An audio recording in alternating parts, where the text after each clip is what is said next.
दोस्तों, आज मैं आपको षटतिला एकादशी व्रत की कथा सुनाने जा रही हूँ। माघ माह के कृष्ण पक्ष की एकादशी को षटतिला एकादशी का व्रत किया जाता है और इस व्रत के महात्म्य से जहाँ मनुष्य को समस्त सांसारिक सुखों की प्राप्ति होती है, वहीं मृत्यु के उपरांत भगवान विष्णु के धाम में स्थान प्राप्त होता है। कथा सुनने से पूर्व भगवान विष्णु का ध्यान करें। ओम नमो भगवते वासुदेवाय मंत्र का जप करते हुए श्रद्धा पूर्वक कथा का श्रवण करें। ओम नमो भगवते वासुदेवाय। भगवान श्री कृष्ण के श्रीमुख से एकादशी का महात्म सुनकर श्रद्धा पूर्वक उन्हें प्रणाम करते हुए अर्जुन ने कहा, हे केशव, आपके श्रीमुख से एकादशियों की कथाएं सुनकर मुझे असीम आनंद की प्राप्ति हुई है। हे मधुसूदन, कृपा कर अन्य एकादशियों के महात्म सुनाने की भी अनुकंपा करें। श्री कृष्ण कहते हैं, हे अर्जुन, अब मैं माघ मास के कृष्ण पक्ष की षटतिला एकादशी व्रत की कथा सुनाता हूँ।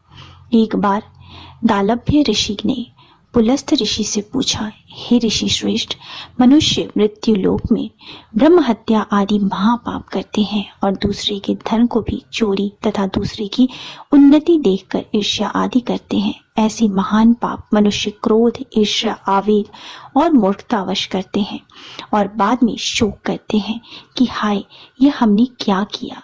हे महामुनि, ऐसे मनुष्यों को नरक से बचाने का क्या उपाय है? कोई ऐसा उपाय बताने की कृपा करें जिससे ऐसे मनुष्यों को नरक से बचाया जा सके, अर्थात उन्हें नरक की प्राप्ति ना हो।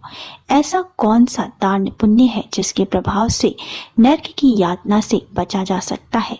इन सभी प्रश्नों का हल आप कृपया पूर्वक बताएं। दालभ्य ऋषि की बात सुनकर पुलस्त्य ऋषि ने कहा, हे मुनि श्रेष्ठ, आपने मुझसे अत्यंत गूढ़ प्रश्न पूछा है।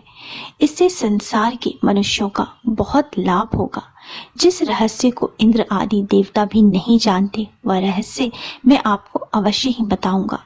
माघ मास में आने पर मनुष्य को स्नान आदि से शुद्ध रहना चाहिए और इंद्रियों को वश में करके तथा काम, क्रोध, लोभ, मोह, ईर्ष्या तथा अहंकार आदि से सर्वथा बचना चाहिए। पुष्य नक्षत्र में गोबर, कपास, तिल मिलाकर उपले बनाने चाहिए। इन उपलों से 108 बार हवन करना चाहिए। जिस दिन मूल नक्षत्र और एकादशी तिथि हो, तब अच्छे पुण्य कर्म देने वाले नियमों को ग्रहण करना चाहिए। स्नान आदि नित कर्म से देवों के देव भगवान श्री हरि का पूजन व कीर्तन करना चाहिए। एकादशी के दिन उपवास करें तथा रात को जागरण और हवन करें। इसके दूसरे दिन धूप दीप नैवेद्य से भगवान श्री हरि का पूजन करें, अर्चना करें तथा खिचड़ी का भोग लगाएं। उस दिन श्री विष्णु को पेठा, नारियल, सीताफल या सुपारी सहित अर्घ अवश्य देना चाहिए। तदुपरांत उनकी स्तुति करनी चाहिए। हे जगदीश्वर, आप निराश्रितों को शरण देने वाले हैं।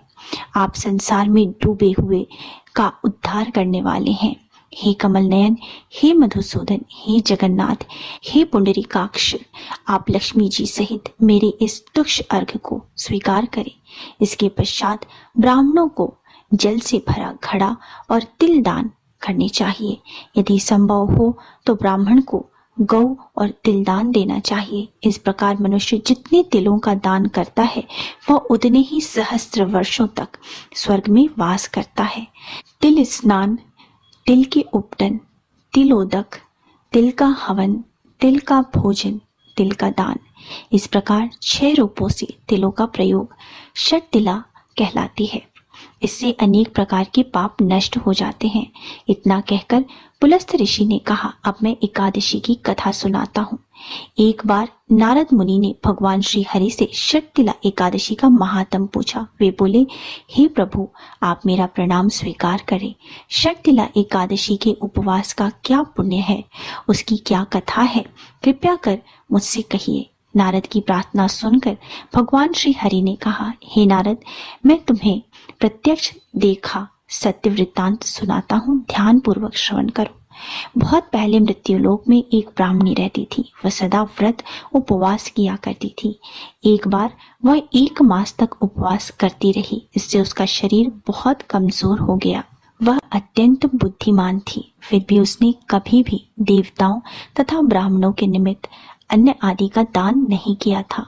मैंने चिंतन किया कि इस ब्राह्मणी ने उपवास आदि से अपना शरीर तो पवित्र कर लिया है तथा इसको बैकुंठ लोक भी प्राप्त हो जाएगा, किंतु इसने कभी अन्न दान नहीं किया है। अन्न के बिना जीव की तृप्ति होना कठिन है।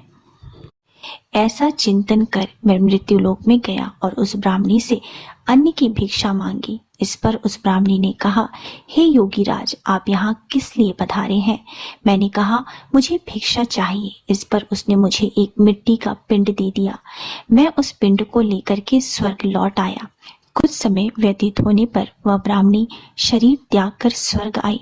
मिट्टी के पिंड के प्रभाव से उसे उस जगह पर आम वृक्ष सहित घर मिला, किंतु उसने उस घर को अन्य वस्तुओं से खाली पाया। वह घबराई हुई मेरे पास आई और बोली, हे प्रभु, मैंने अनेक व्रत आदि से आपका पूजन किया, किंतु फिर भी मेरा घर वस्तुओं से रिक्त है। इसका क्या कारण है? मैंने कहा, तुम अपने घर जाओ और जब देव स्त्रियां तुम्हें देखने आए तब तुम उनसे षटतिला एकादशी व्रत का महात्म्य और उसका विधान पूछना। जब तक वह न बताएं तब तक द्वार नहीं खोलना। प्रभु के ऐसे वचन सुनकर वह अपने घर गई और जब देवी स्त्रियां आई और द्वार खोलने के लिए कहने लगी, तब उस ब्राह्मणी ने कहा, यदि आप मुझे देखने आई हैं तो पहले मुझे षटतिला एकादशी का महात्म्य बताएं। तब उनमें से एक देव स्त्री ने कहा, यदि तुम्हारी यही इच्छा है तो ध्यान पूर्वक श्रवण करो। मैं तुमसे एकादशी व्रत और उसका महात्म्य विधान सहित कहती हूँ।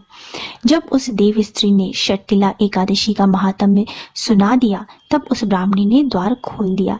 देव स्त्रियों ने ब्राह्मणी को सब स्त्रियों से अलग पाया। उस ब्राह्मणी ने भी देव स्त्रियों के कहे अनुसार षटतिला एकादशी का उपवास किया और उसके प्रभाव से उसका घर धन धान्य से भर गया। अतः हे पार्थ, मनुष्यों को अज्ञान को त्याग कर षटतिला एकादशी का उपवास करना चाहिए। इस एकादशी व्रत के करने वाले को जन्म जन्म की निरोगता प्राप्त होती है। इस उपवास से मनुष्य के सभी पाप नष्ट हो जाते हैं। अतः इस कथा का सार यह है कि इस उपवास को करने से जहाँ हमें शारीरिक पवित्रता और निरोगता प्राप्त होती है, वहीं अन्न तिल आदि दान करने से धन धान्य में बढ़ोतरी होती है। इससे यह भी सिद्ध होता है कि मनुष्य जो और जैसा दान करता है, शरीर त्यागने के बाद उसे फल भी वैसा ही प्राप्त होता है। अतः धार्मिक कृत्यों के साथ साथ हमें दान आदि भी अवश्य करना चाहिए। शास्त्रों में वर्णित है कि बिना दान किए कोई भी धार्मिक कार्य संपन्न नहीं होता। बोलो भगवान विष्णु की जय, माता लक्ष्मी की जय।